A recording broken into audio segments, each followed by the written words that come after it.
இங்க ஒரு கிராமத்துல 25 வருஷமா எந்த கேஸும் ஃபைல் ஆகாம ஒரு போலீஸ் ஸ்டேஷன் இருக்கு. அந்த ஸ்டேஷனோட இன்ஸ்பெக்டர் அவரோட அம்மாக்கு திதி கொடுக்க எல்லாம் ரெடி பண்ணிட்டு இருக்க கூட இருக்கிற போலீஸ் நான் வேணா ஏதாவது ஹெல்ப் பண்ணவான்னு கேட்க இவரு வேணாம்னு சொல்லிறாரு. அந்த ஊர்ல கட்டட வேலை பார்க்குற அம்மாச்சின்ற லேடி தன்னோட பொண்ணு கல்யாணம் தள்ளி போயிட்டே இருக்குன்னு போலீஸ் ஸ்டேஷன்ல கட்டட வேலை பார்த்துட்டு இருக்கும்போது கூட இருக்கவங்க கிட்ட புலம்பிட்டு இருக்காங்க.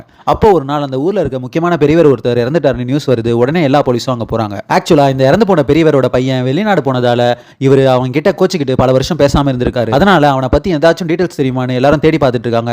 அப்ப இந்த பெரியவர் வீட்டுக்கு பின்னாடி இந்த இன்ஸ்பெக்டரோட சேவல் எதையோ கொத்தி எடுக்க அதை பார்த்த இந்த இன்ஸ்பெக்டர் உடனே வேகமா வீட்டுக்குள்ள வந்து இது ஒரு கொலைன்னு சொல்லி எல்லாரையும் ஸ்டாப் பண்றாரு. இதை கேட்ட எல்லாரும் ஷாக் ஆயிராங்க. அப்புறம் பாடி போஸ்ட்மார்ட்டம் பண்றதுக்கான வேலையும் நடக்குது. அப்போ இன்னொரு போலீஸ் சார் இந்த ஊர்ல யாரும் கொலை பண்ணலாம் சான்ஸே இல்ல, 25 வருஷமா நம்ம எந்த கேஸும் ஃபைல் பண்ணல, இந்த வயசானவரை போய் யாராவது கொள்வாங்களான்னு இவர் கேட்க அதுக்கு இந்த இன்ஸ்பெக்டர் அதெல்லாம் இல்ல, நம்ம போலீஸ் நேர்மையா இருக்கணும், இதை ஒழுங்கா விசாரிக்கணும்னு சொல்லி இன்வெஸ்டிகேஷனை ஸ்டார்ட் பண்றாரு.